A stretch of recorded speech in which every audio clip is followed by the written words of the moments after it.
peeps the daisy white. Little hardy flowers, like to children poor, playing in their sturdy health by their mother's door, purple with the north wind, yet alert and bold, fearing not and caring not, though they be a cold. What to them is weather? What are stormy showers? Buttercups and daisies are these human flowers. He who gave them hardship and a life of care gave them likewise hearty strength and patient hearts to bear. Welcome, yellow buttercups, welcome daisies white, ye are in my spirit, visioned, a delight. Coming ere the springtime, of sunny hours to tell, speaking to our hearts of him who doeth all things well. Well, now I'll turn our show back to Lady Selah SuJuris. Thank you very much, Rich and Charlie and Isabella. You all did a wonderful reading of all the poetry, and it was very much appreciated because, we're focusing on Earth Day and National Poetry Month. So thank you, Isabella and Charlie and Rich, again. You did a very nice job on that. So I want to share a little bit about why we decided to combine Earth Day and National Poetry Month. Earth Day is a time period where many people set aside time to show appreciation for the earth. A lot of people engage in activities and recycling and cleaning up the earth and various different projects like this.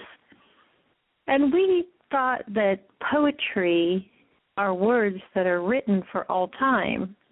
And it really helps us reflect on the earth and the beauty and the nature and how everything works cohesively together. We have wonderful ecosystems all throughout this beautiful planet, and oftentimes you remember through the poetry that these things exist, and so it deepens our appreciation for it. So, again, very nice job, the selection of poems that the host chose to engage everyone in Earth Day, and it gives you some ideas of things that you can do next year, maybe with your family or friends or work associates, and bring them into Earth Day and National Poetry Month. Now, National Poetry Month is held every year in April, and a lot of thought and activities are brought into the month of April by many organizations all over. And one of the reasons is, for a time, poetry was kind of, some people called it a dying art, or it was kind of sliding away.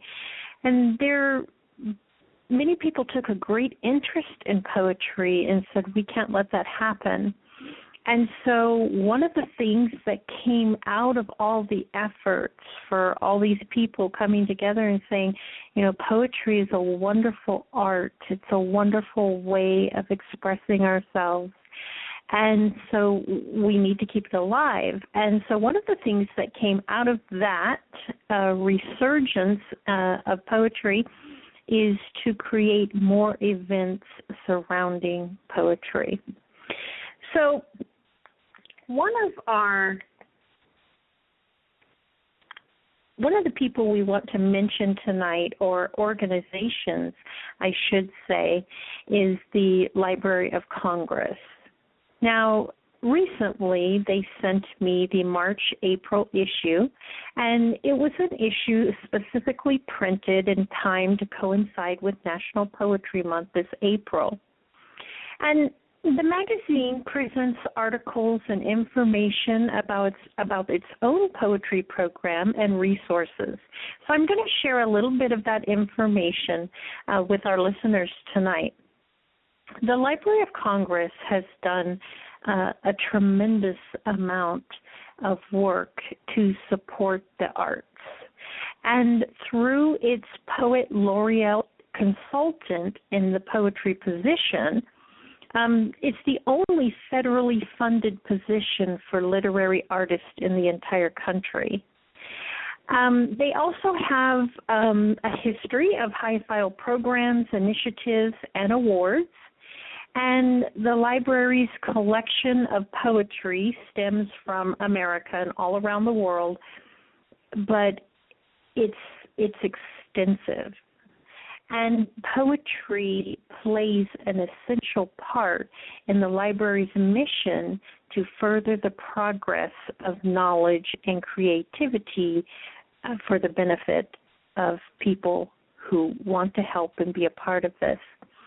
So they're really doing a lot in terms of supporting poetry, helping it stay alive, and encouraging people to use poetry. So I was very impressed with the magazine.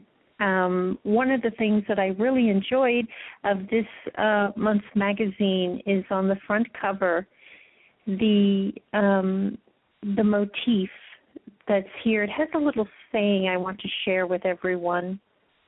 No real poet ever wove in numbers all his dreams. It's just beautiful. And when you open the magazine, one of my favorite things that I saw was a special section that was contributed by a former poet laureate, Billy Collins. Now, Billy Collins was a poet laureate from 2001 to 2003, and he launched the Poetry 180 project. Now, this particular project was designed to give high school students a poem a day to read out loud during the school year. And it is still a very popular project. People actually have fashioned many programs after this. But what I also enjoyed that the Library of Congress put into the magazine was a short article about read a poem out loud. And here's why I really appreciated this section in the magazine.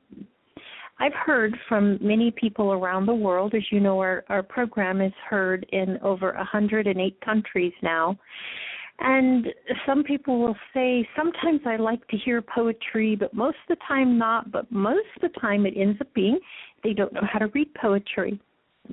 And so I really appreciated Billy Collins' advice that he gave to high school students on how to read poetry aloud. And he said, a poem will live or die depending on how it is read. What follows then are a few pointers about the oral recitation of poetry.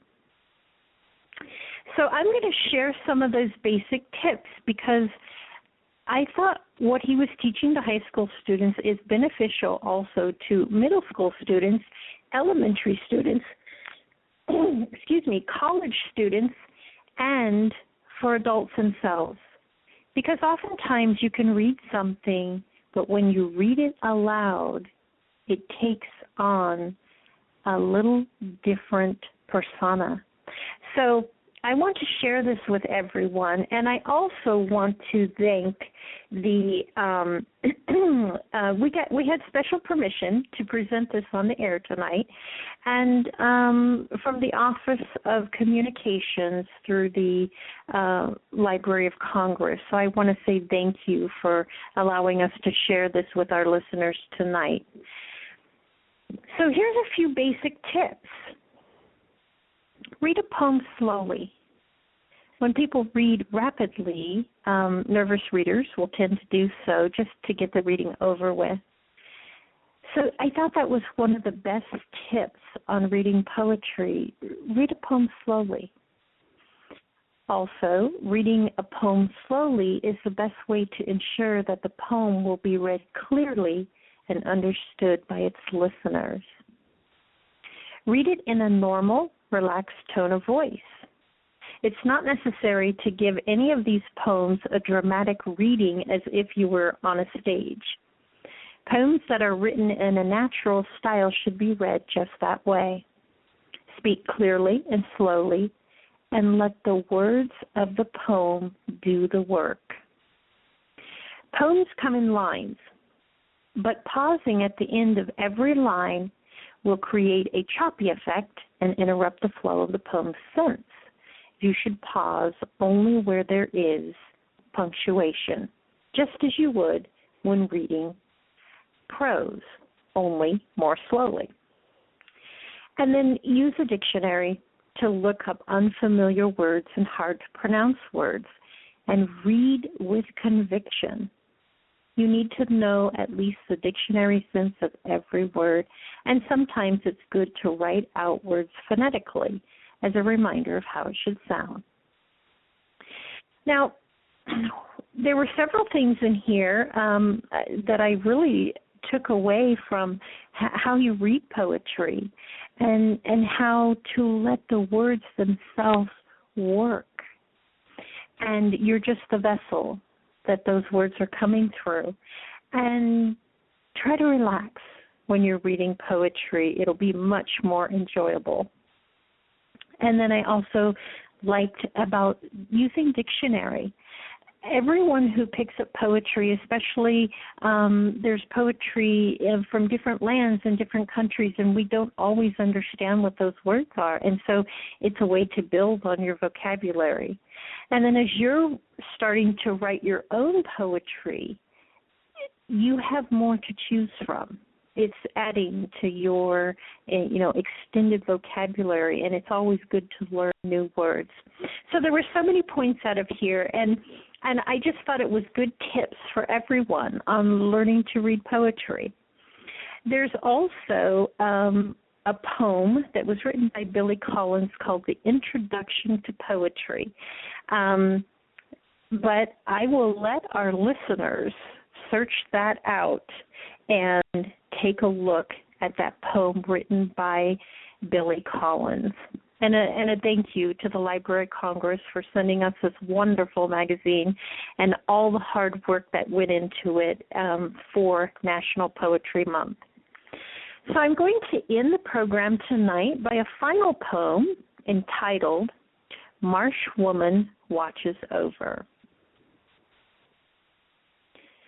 Resting over the marsh, my eyes heavy from sleep, listen. I hear soft winds traveling through the cedar salt reeds and brush. Blackbeards waving across the marsh. Rustling blades sweep their wave across the fields, and willows bow to earth's pure song. I awaken with the gentle whispers, carried by the wind, lifting the gentle song of nature's melody. My eyes humbly befall the evening's sunset's last rays of light, kissing the rippling waters of amber wine. Dusk brings moments of peace and solitude to awe the beauty surrounding me. Mystic air as night the horizon, stars twinkling in universal symphony. Earth's evening soul bountiful in life and knows the tune so quietly.